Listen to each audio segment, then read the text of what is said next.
అందరికీ శుభోదయం. మనము ఈరోజు చెప్పుకోబోయే పాఠం పేరున సీత ఇష్టాలు. ఏంటి? సీత ఇష్టాలు. చూడండి, సీత ఇష్టాలు ఎవరి ఇష్టాలు వాళ్ళకే ఉంటాయి, కానీ మనకి ఈ పాఠంలో మాత్రం సీత ఇష్టాల గురించి మాత్రమే చెప్పడం జరిగింది.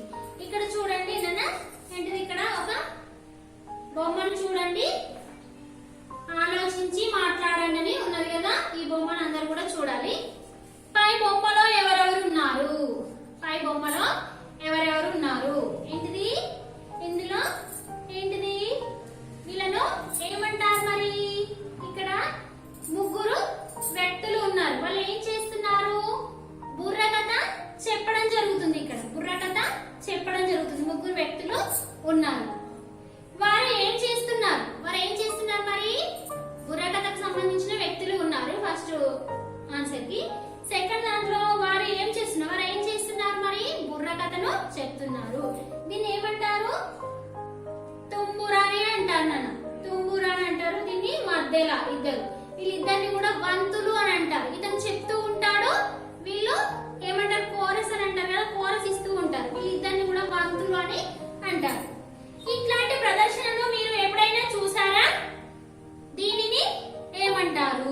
మరి ఇట్లాంటి ప్రదర్శనను మరి మీరు చూసి ఉంటారు నాన్న, రియల్ గా చూస్తుంటారు. కాకుండా ఏంటిది? మనకి టీవీలో వస్తుంటది ఎల్లమ్మ కథలు, మల్లమ్మ కథలు, ఇవన్నీ కూడా బుర్రకథ రూపంలో కూడా మనకి ఈ రోజుల్లో మనం టీవీలో జానపద గేయాలకు సంబంధించిన వాటిలో ఇవి వస్తూ ఉంటాయి నన్ను.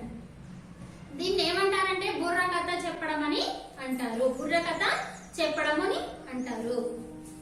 చూడండి, నెక్స్ట్ పాఠం ఉద్దేశం. ఆడపిల్లల పట్ల వివక్ష లేకుండా ప్రోత్సహిస్తే అన్ని రంగాలలో రాణిస్తారు. ఆడపిల్లల పట్ల వివక్ష లేకుండా ప్రోత్సహిస్తే అన్ని రంగాలలో రాణిస్తారు. మరి పూర్వకాలంలో ఆడపిల్లలు వంటింటికే పరిమితం అనేవాళ్ళు. వాళ్ళు ఎలాంటి పనులు చేయొద్దు, ఇంట్లోనే కూర్చొని ఇంటి పని మాత్రమే చేయాలి, బయట చేసే పనులు ఏవి కూడా చేయరాదు అనేది ఉండేది పూర్వపు రోజులు. కానీ వాళ్ళను అన్ని రంగాలలో ప్రోత్సహిస్తే వాళ్ళు కూడా ఏంటిది? అన్ని రంగాలలో కూడా రాణిస్తారు. అన్ని రంగాలలో వాళ్ళు కూడా పనులు చేస్తారు. స్త్రీ విద్య కుటుంబానికే కాక ప్రపంచానికే వెలుగునిస్తుందని చెప్పడం ఈ పాఠం ఉద్దేశం. స్త్రీ విద్య కుటుంబానికే కాక ప్రపంచానికే వెలుగునిస్తుందని చెప్పడం ఈ పాఠం ఉద్దేశం. మరి చూడండి, ఇంట్లో చదువుకున్న స్త్రీ ఉన్నదనుకోండి, వాళ్ళ పిల్లలకి ఏం చేస్తుంది? చెప్పుకుంటుంది. అవునా కాదు? ఎంతో కొంత ఏం చేస్తుంది? చెప్పుకుంటుంది. ఒక కుటుంబానికే కాకుండా మరి ప్రపంచానికి కూడా వెలుగునిస్తుంది. అలానే అన్ని రంగాలలో కూడా ఆమెను కూడా ప్రోత్సహిస్తే ఆమె కూడా అన్ని రంగాలలో ముందంజ ఉంటుంది. అట్లే జానపద కళాకారుల పట్ల అభిరుచి పెంచుకొని ఆదరించాలని బుర్రకథ వంటి కళాకారుల వలన ప్రయోజనాలు ఉన్నాయని తెలియజేయడం ఈ పాఠం ఉద్దేశం. మరి ఏంటిది? ఇలాంటి ఈ బుర్రకథ కళాకారులు అంటే అక్కడక్కడ కొంతమంది ఉన్నారు, కానీ అప్పటి రోజుల్లో చాలా వరకు వీళ్ళే ఉండేవాళ్ళు. అంటే వాళ్ళు కూడా ఏంటిది? వాళ్ళు కూడా అలాంటి వాళ్ళు మళ్ళీ వాళ్ళ తరం వాళ్ళు నేర్చుకోవాలి, వాళ్ళను కూడా ఆదరించాలనేది ఈ పాఠం యొక్క ఉద్దేశం. పాఠ్యభాగ వివరాలు చూడండి. ఈ పాఠం బుర్రకథ ప్రక్రియకు చెందినది. ఈ కథ ఏంటిది? బుర్రకథ ప్రక్రియకు చెందినది. బుర్రకథ ప్రక్రియకు చెందినది. ఏ ప్రక్రియకు చెందినది? బుర్రకథ ప్రక్రియకు చెందినది. జానపద కళారూపాల్లో బుర్రకథ ఒకటి. జానపద కళారూపాలలో బుర్రకథ ఒకటి. మనకు చూడండి, జానపద గేయాలు, జానపద పాటలు ఇవన్నీ వస్తూ ఉంటాయి. మనకు ఒక ఛానల్ కూడా ఉన్నదన్న. ఆ ఛానల్లో ఏంటంటే మనకు జానపద పాటలు ఇస్తారు, ఇలాంటి బుర్రకథలు ఇస్తారు, అన్ని కూడా ఇస్తూ ఉంటారు. ఇందులో ఒక కథకుడు, ఇద్దరు వంత పాడే వాళ్ళు ఉంటారు. ఏంటిది? అతను కథ చెప్తూ ఉంటారు, కథ చెప్తూ పాడుతూ ఉంటాడు. ఇద్దరు ఏంటిది? ఇలాంటి వాళ్ళు వంతులు ఉంటారు. వీళ్ళని ఏమంటారు? వంతులు అని అంటారు. వచన గేయ రూపంలో కథలు చెబుతూ అభినయిస్తూ ప్రేక్షకులకు రంజింపజేస్తారు. వచన గేయ రూపంలో ఉంటుంది, మాటల రూపంలో గాని గేయ రూపంలో ఉంటుంది. ఈ కథను చెబుతూ అభినయిస్తూ దానికి ఏ విధంగానైతే అభినయిస్తూ ఇది చెప్పడం అనేది జరుగుతుంది. ప్రేక్షకులను అభినయిస్తూ ప్రేక్షకులను రంజింపజేస్తుంది, చూసే వాళ్ళను ఆనందింప చేస్తున్నది. చూడండి నాన్న, ప్రవేశిక. గ్రామీణ ప్రాంతాల్లో కొన్ని కుటుంబాలలో బాలికలను ఇంటికే పరిమితం చేసి విద్యకు దూరం చేస్తున్నారు. మరి గ్రామీణ ప్రాంతాల్లో కొన్ని కుటుంబాలలో బాలికలను ఇంటికే పరిమితం చేసి విద్యకు దూరం చేస్తున్నారు, వాళ్ళను చదువుకోనియకుండా చేస్తున్నారు. మనకి ఇప్పుడు మాత్రం ఈ కాలంలో మాత్రం చాలా మంది చదువుకుంటున్నారు. ఇంతకుముందు కాలంలో అసలు ఎవరు కూడా చదువుకునే వాళ్ళు కాదు. ఆడపిల్లన ఆమె ఏం చేస్తుంది, ఆమె పెళ్లి చేస్తే ఒక ఇంటికి వెళ్ళిపోతుంది, ఆమెకి ఎందుకు విద్య, ఆమె ఎందుకు చదువుకోవాలి అని అనేవాళ్ళు అన్నట్టు. కానీ ఇప్పుడు మాత్రము అలా లేదు, అందరూ కూడా చదువుకుంటున్నారు, అందరూ కూడా ఉద్యోగాలు చేస్తూ ఉన్నారు. బాలికలను పసిపిల్లల సంరక్షణకు, తల్లికి సాయపడటానికి, వ్యవసాయ కూలి పనులకు కొందరు తల్లిదండ్రులు ఉపయోగిస్తున్నారు. చదువుకోవాలనే కోరిక వీరికి ఉంటుంది. ఇట్టి వారికి ప్రోత్సాహం కలిగిస్తే వారు చదువుకొని ముందడుగు వేస్తారు. అట్లాంటి ఒక సీత కథను పాఠం చదివి తెలుసుకుందాం. చూడండి, మరి ఏం చేస్తుంటారు, కొంతమంది పిల్లలు వాళ్ళ అమ్మ నాన్న, కొడుకైతే ఏం చేస్తారు, స్కూల్ కి పంపిస్తారు. ఆడపిల్ల అయితే కాబట్టి ఇంటి పనులు, ఆమె బయట పనికి వెళ్తే పొలం పనికి వెళ్తే ఆమె వచ్చేసరికి ఏంటిది, అన్ని పనులు చేసి పెడుతుంది. వాళ్ళ తల్లి వచ్చేసరికి సాయంత్రం వరకు అన్ని పనులు చేసి పెడుతుంది. తర్వాత ఏంటిది, తన యొక్క తమ్ముడు చెల్లె వాళ్ళు ఉంటారు కదా, వాళ్ళని పట్టుకుంటూ ఈ పనులు చేస్తూ ఉంటుంది. ఆ విధంగా వాళ్ళని ఏం చేస్తున్నారు, ఇంటికే పరిమితం చేస్తుంది. కానీ వాళ్ళకి చదువుకోవాలనే కోరిక ఉన్నా గానీ వాళ్ళు చదవనివ్వరు అన్నట్టు. నీకెందుకు చదువు, వీళ్ళని పట్టుకొని ఇక్కడ ఉండు, మేము అక్కడికి వెళ్ళి పొలానికి వెళ్ళి పని చేసుకొని వస్తాము, పని చేసుకుంటే మనకు 4 డబ్బులు వస్తాయి అని చెప్తూ ఉంటారు అన్నట్టు. ఆ విధంగా వాళ్ళకి చదువుకోవాలన్న కోరిక ఉన్నా గానీ ఆ కోరికను చంపేస్తూ ఉంటారు. ఇట్టి వారికి ప్రోత్సాహం కల్పిస్తే వారు చదువుకొని ముందడుగు వేస్తారు. మరి ఇలాంటి వాళ్ళకు ప్రోత్సాహం కల్పించి చదువుకోవాలని వాళ్ళ తల్లిదండ్రులకు నచ్చజెప్పి ఈ విధంగా చదువుకుంటే మంచిగా ఉంటుంది, అందరికీ కూడా మంచిగా ఉంటుంది అని చెప్తారన్నట్టు. ఇట్లాంటి ఒక సీత కథను పాఠం చదివి తెలుసుకుందాం. మరి ఇలాంటి పిల్లలని, ఇలాంటి చదువుకునే పిల్లలను ఇంకా ప్రోత్సహిస్తే వాళ్ళు ఏం చేస్తారు, వాళ్ళు దేశానికి కూడా మంచి పనులు చేయడం అనేది జరుగుతున్నది. చూడండి నాన్న, పేజీ నెంబర్ 94. అది ఒక జిల్లా పరిషత్ ఉన్నత పాఠశాల. ఏంటిది, అది ఒక జిల్లా పరిషత్ ఉన్నత పాఠశాల. పాఠశాల ప్రాంగణం అంతా పిల్లలతో కలకలలాడుతున్నది. ప్రాంగణం అంటే ఏంటి, ముందు. ప్రాంగణం, ప్రాంగణం అంటే ఏంటిది, ముందు. పాఠశాల ప్రాంగణం అంతా ఏం చేస్తుంది, పిల్లలతో కలకలలాడుతుంది. చూడండి నాన్న, మనం స్కూల్ కు రాగానే 8:30 మనకు 9 కు స్కూల్, 8:30 నుండి 8 నుంచి పిల్లలు వస్తూనే ఉంటారు. మనకు అసెంబ్లీ జరిగేటప్పుడు పిల్లలతో ఏ విధంగా కలకలలాడుతుంది, చాలా మంది పిల్లలతో చూడడానికి ఎంత బాగా ఉంటుంది.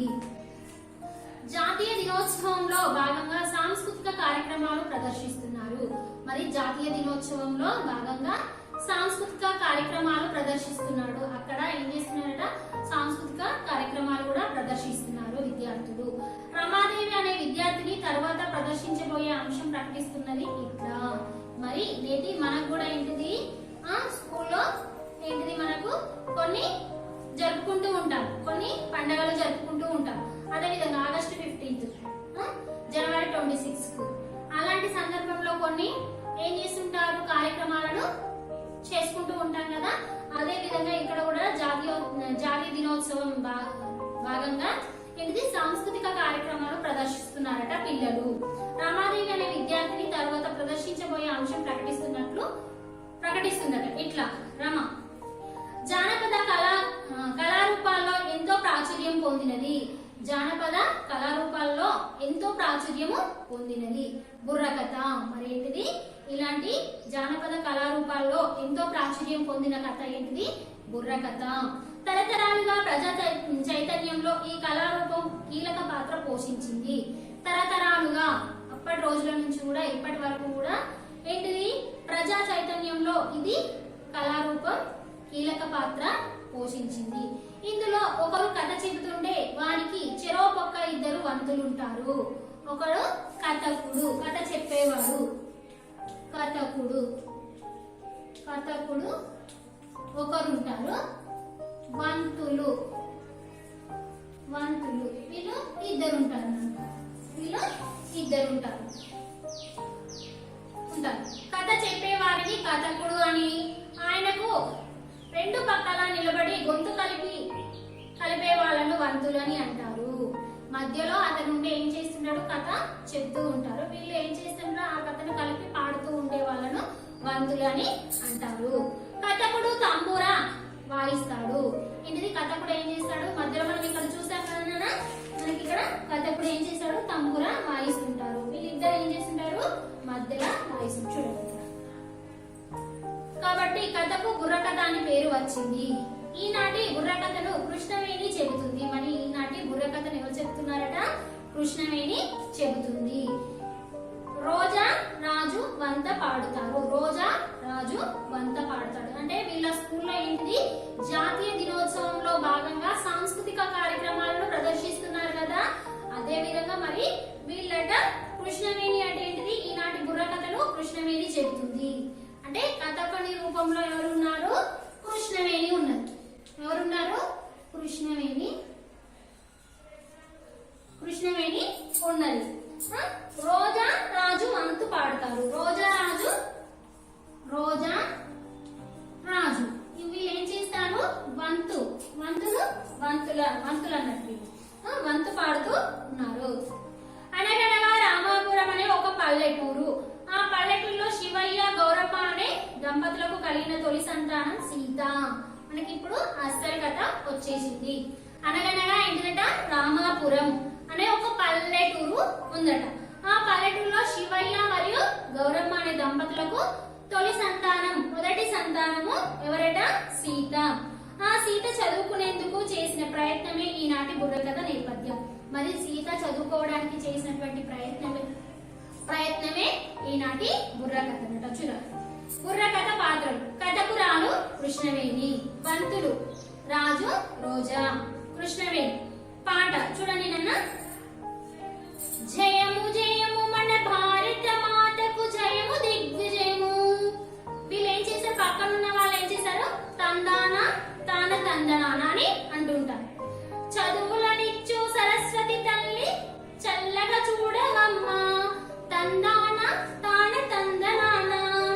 సిరులనిచ్చెడి శ్రీ మహాలక్ష్మి కరుణ చూపవమ్మా, తందానా తందనానా. శత్రు వినాశనము చేసెడి దుర్గా జయము నీయవమ్మా, తందానా తందనానా దేవనందనానా తరికిట తంతరిక. ఈ విధంగా వీళ్ళిద్దరూ ఇతను పాడుతూ ఉంటారు. ఈ వంతుల వాళ్ళు ఇద్దరు పాడుతూ ఉంటారు అన్నట్టు. చూడండి, రాజు, అక్క ఈ రోజు ఏ కథ చెబుతున్నావు? మరి ఏమంటున్నాడట రాజు, అక్క ఈ రోజు నువ్వు ఏ కథ చెబుతున్నావు అని అడిగాడట. ఇక్కడ ఏమన్నాడు, జయము జయము మన భారత మాతకు జయము దిగ్విజయము. చదువులనిచ్చే సరస్వతి, మనకు చదువులనిచ్చే తల్లి ఎవరు, సరస్వతి దేవి. సిరులను ఎవరు ఇస్తున్నారు, శ్రీ మహాలక్ష్మి ఇస్తుంది. శత్రు వినాశనం చేసేది, శత్రువులను ఎవరు చంపుతారు, మరి దుర్గాదేవి చంపేస్తుంది అని ఈ ముందుగా వీటిని చెప్పారన్నట్టు. నెక్స్ట్, రోజా. ఏదో కాదురా, నలమహారాజు కథ, పాండవులు కౌరవుల కథ, మరాఠీల కథ, రామ కథ, లవకుశుల కథ, సీతమ్మ కష్టాలు. చూడండి, ఏదో కాదురా. చూడండి, ఇవన్నీ కూడా మనకి ఇంతకు ముందు జరిగినటువంటి రాజుల కథలే. నలమహారాజు కథ, పాండవుల కథ, పాండవులు కౌరవుల కథ, మరాఠీల కథ, రామ కథ, లవకుశుల కథ, సీతమ్మ కష్టాలు. చూడండి, ఇవన్నీ కూడా ఉన్నాయి. రాజు, ఏంటక్క ఆ కథలన్నీ పాత గాథలైపోయినాయి కదా, కొత్త కథ చెప్పరాదా అని ఏమంటున్నాడు. మరి అవన్నీ విన్నాయే కదా, మరి ఏదైనా ఒక కొత్త కథ చెప్పవా, అవి అన్ని కూడా మేము విన్నాయే మరి అని అంటున్నాడట. రోజా, ఏందిరా పాత అంటే రోతగా ఉందా, అయితే పాత గ్లాసులు బిందెలు వెండి పల్లాలు బంగారు గొలుసులు అన్ని తీసి బయటకు పారేస్తావా, ప్రతి వాడికి ఏదో ఫ్యాషన్ అయిపోయింది, పాత లేదే కొత్త ఎక్కడిదిరా తిక్క సన్నాసి, ఇప్పుడు కొత్త కొత్త అని అరుస్తున్నారు గాని ఈ కొత్త అంతా పాతలో నుంచే కదరా పుట్టింది. చూడండి, బాగా చెప్పాడు. ఏంటిది, రోజా బాగా చెప్పింది. ఏందిరా పాత అంటే రోతగా ఉందా అంటే, చూడండి ఏమైనా పాత రోత. చూడండి, మామూలుగా మనకు ఏంటిది కొద్ది రోజులు మనం ఫస్ట్ ఏం ఎగ్జాంపుల్ చెప్తున్నాను. బట్టలు కొనిస్తారు మీ డాడీ, కొనిచ్చినప్పుడు ఏం చేస్తారు, 2-3 సార్లు వేసుకుంటారు, ఫంక్షన్లో పోతే వేసుకుంటారు. 2-3 సార్లు వేసుకున్నాక అమ్మ ఇది పాతది అయిపోయింది నేను వేసుకోను అని ఏం చేస్తారు, అక్కడ వేసేస్తారు. మళ్ళీ ఇంకొకటి కొత్తది కొత్త, అంటే మొత్తమే పడేస్తారా, పడేయరు కదా. అలానే ఇతను ఏమంటుంది, ఈమె ఏమంటుంది, అయితే పాత గ్లాసులు, బిందెలు, వెండి పళ్ళాలు, బంగారు గొలుసులు అన్ని తీసి బయటికి పడేస్తారా, ప్రతి వాడికి ఇది ఫ్యాషన్ అయిపోయింది, ప్రతి వాడికి కూడా ఇది పాతదైపోయింది అని అనడం వాళ్ళకు ఫ్యాషన్ అయిపోయిందని అంటున్నది అన్నమాట. మరి చూడండి, ఇప్పుడు మామూలు బట్టలు అవి ఇవి అని అంటే పాతగా పారేస్తూ ఉంటాం. అలానే వెండి బంగారము అది ఎప్పటికీ ఉన్నా విలువతోటే ఉంటుంది కాబట్టి వాటిని పడేస్తామా, మనం ఇప్పుడు చేయించుకుంటాం, ఏదో ఒక డిజైన్ వచ్చినప్పుడు చేయించుకుంటాం, మళ్ళీ అది కొత్త డిజైన్ వస్తుంది, ఇది చెడగొట్టే చేయించుకుంటామా, అలా కుదరదు కదా. అది ఏంటిది, మనం పారేస్తాం కదండి, పారేయలేం కదా. మరి అందరికి కూడా ప్రతి వాడికి కూడా ఇది ఒక ఫ్యాషన్ అయిపోయిందని అనిపిస్తుంది. పాతలేందే కొత్త ఎక్కడిది, మరి పాతలేందే కొత్త ఎక్కడిది, అది పాతదైతేనేగా మనం కొత్తది కొనేది అని అంటుంది. తిక్కసన్నస్ ఇప్పుడు కొత్త కొత్త అని అరుస్తున్నారు కానీ ఈ కొత్త అంతా పాతలో నుంచి గదరా పుట్టింది. చూడండి, ఈ కొత్త అంతా కూడా ఎక్కడి నుంచి పుట్టింది, పాత నుంచి పుట్టింది. మనకు చూడండి చాలా అంటే పాత రోజుల్లో ఉండేటువంటి వస్తువులనే మనం ఇప్పుడు వాడుతూ ఉన్నాం, అవునా. కొద్ది రోజులు వాడతాం, కొద్ది రోజులు వాడిన తర్వాత పాత వాళ్ళు చేసిన పనులు కూడా చేస్తున్నాము ప్లస్ ఏంటిది వస్తువులను కూడా వాడుతూ ఉన్నాము. పాత నుంచే కొత్త వచ్చిందని చెప్పింది రాజు. అరే ఇప్పుడు నేనేమన్నానని కరెంట్ షాక్ తగిలిన కాకి లెక్క అట్లా అరుస్తున్నావు ఏంటిది, ఇప్పుడు నేను ఏమన్నా తప్పుగా అన్నానా, ఏంటి కరెంట్ షాక్ కొట్టిన కాకిలాగా అరుస్తున్నావు అని అంటూ. కరెంట్ షాక్ మనకైనా కూడా ఏంటిది, కరెంట్ షాక్ కొట్టింది అనుకోండి అరుస్తూ ఉంటారు కదా, అదే విధంగా కరెంట్ షాక్ కొట్టిన కాకిలాగా అరుస్తున్నావు ఎందుకు. పాత అంటే రోదని నేను అన్నానా, మరి పాత అంటే మరి బాగలేదని నేను అన్నానా. కాలం మారినా ఇంకా మనం పాతలోనే బతుకుతున్నామా, మరి కాలం మారినా మనం పాతలోనే ఇంకా బతుకుతున్నామా. ఎలక్ట్రిక్ దీపాలు వద్దని ఆమదం దీపాలు పెట్టుకుంటున్నామా. బస్సులు రైళ్లు కొత్తవని ఎడ్ల బండ్ల మీదనే ప్రయత్నిస్తున్నామా. చూడండి, ఇతను కూడా ఏమంటున్నాడు, మరి ఇది కొత్తగా. ఇప్పుడు ఇంతకు ముందు రోజుల్లో ఏం చేసేవాళ్ళు, కిరోసిన్ దీపాలు ఆముదం దీపాలు పెట్టుకునేవాళ్ళు. మరి ఇప్పుడు అది పాతదైపోయిందని దాన్ని పక్కన, ఇప్పుడు ఏంటిది మనకు స్విచ్ వేయగానే ఏమవుతుంది, కరెంట్ వచ్చేస్తుంది, అవునా. మరి అలా ఉండగానే మనం ఈ ఆముదం దీపాలు ముట్టిస్తున్నామా. మరి మనకేంటిది వాహనాలు, ఎన్నో రకాలైన వాహనాలు, బస్సులు, రైళ్లు, స్కూటర్లు, కార్లు ఇవన్నీ ఉన్నాయి కదా. మరి అవి ఉండగానే మనం ఏం చేస్తున్నాం, ఎడ్ల బండ్ల మీద వెళ్తున్నామా అని అడుగుతున్నాడు. ప్రయాణిస్తున్నామా. కృష్ణమణి, ఒరే తమ్ముడు చెల్లి, అనవసరంగా మీరు ఎట్లా కొట్లాడుకొని రభస చేయకండి, మీరు అనవసరంగా అట్లా గొడవ పెట్టుకోకండి, నువ్వంటే నువ్వు అని గొడవ పెట్టుకోకండి, రభస చేసుకోకండి. తమ్ముడు అట్లు ఈ రోజు మనం కొత్త కథనే చెప్పుకుందాం. మరి తమ్ముడు అన్నట్లుగా ఈ రోజు నేను కొత్త కథనే చెప్తాను, పాత కథ ఏం చెప్పను అని అంటుందన్నమాట. రాజు, మంచి పని అయింది అన్నట్లు అభినయించాడు. ఏంటిది మరి, ఇతను ఏమన్నాడు, మంచి పని అయింది. మామూలుగా మీ ఇంట్లో కూడా అక్క చెల్లెలు ఉన్నాను అనుకోండి, కొట్లాట పెట్టుకుంటున్నారు అనుకోండి, అన్నప్పుడు ఇతనికి సాటిగా మాట్లాడాలనుకోండి, మంచి పని అయింది అని అంటుంటారు కదా, ఇతను కూడా ఆ విధంగా అన్నాడట. రోజా, చాలే హెచ్చులు అన్నట్లు మూతి వంకర తిప్పుతూ అభినయించింది. ఇక చాలే హెచ్చులు, ఇక చాలు నీ కథలు బాగా ఉన్నాయి అన్నట్లు మూతి వంకర తిప్పు. మీరు కూడా ఏం చేస్తుంటారు, వాళ్ళని మెచ్చుకోగానే అబ్బో వాడే మంచిగా అయిపోయాడా, నేను ఇట్లున్నానా అని, బాగానే ఉన్నా అని ఏం చేస్తుంటారు, ముక్కు తిప్పుకుంటుంటారు కదా, మూతి తిప్పుకుంటూ ఉంటారు కదా, ఆ విధంగా. కృష్ణవేణి, ఈ రోజు మనం చెప్పుకోబోయే కథ సీత ఇష్టాలు. ఏంటిది మనం ఈ రోజు చెప్పుకునేది ఏంటిది, సీత ఇష్టాలు. చూడండి నాన్న. కృష్ణవేణి, తకత తరికిట తక తరికిట తరికిట అని అంటున్నా. ఇది పేద ఇంటిలో పుట్టి పెరిగిన పైడి బొమ్మ కథరా, తందాన తాన తందనాన, చదువు సందెలలో పేరు పొందిన చక్క నమ్మ కథరా, తందాన తాన తందనాన, ఓటమెరుగక పోరాడే ఒక వీరగాల కథరా, తందాన తాన తందనాన, 10 మందికి ప్రేరణనిచ్చే వర్తమాన కథరా,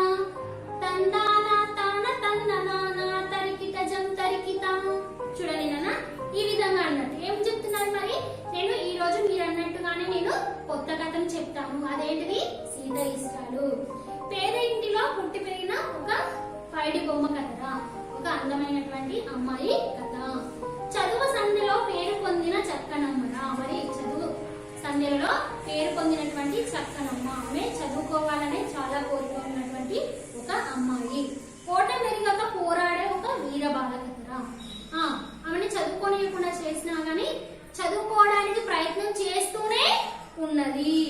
10 మందికి ప్రేరణనిచ్చే వర్తమానం, అంటే 10 మంది కూడా చూసి మేము కూడా ఏం చేయాలి, చదువుకోవాలనే ప్రేరణ అందరికి కూడా వస్తుంది. రోజా, ఇంతకు ఎవరా పైడి బొమ్మ, ఏమా కథ? మరి ఎవరా పైడి బొమ్మ, మరి ఎవరిది ఆ కథ అని అంటుంది. కృష్ణవేణి, అయ్యలారా అమ్మలారా, స్త్రీలు విరసిల్లిన భారత భూమిలో రజనాలు పండే రతనాల నేల తెలుగు నేల. ఆ తెలుగు నాట రామాపురం అనేది ఒక పల్లెటూరు. ఆ పల్లెలో శివయ్య గౌరమ్మ అనే పేద దంపతులు ఉన్నారు. ఆ దంపతులకు కలిగిన తొలి సంతానమే సీత. సీతను బడికి పంపాలనుకుంటుండగానే వాళ్లకు మరో పిల్లవాడు పుట్టాడు. సంతానాన్ని ఇక్కడితో ఆపేద్దామా వద్దా అని వాళ్ళు మొదలు పడుతుండగానే మరో కూతురు పుట్టింది. చూడండి, వాళ్ళ కథ చెప్తున్నారు అన్నట్టు. అయ్యలారా అమ్మలారా, స్త్రీలు విరసిల్లిన భారత భూమిలో, ఇది ఈ స్త్రీలు సంపదలు విరసిల్లినటువంటి ఈ భారత భూమిలో రజనాలు పండే రతనాల నేల.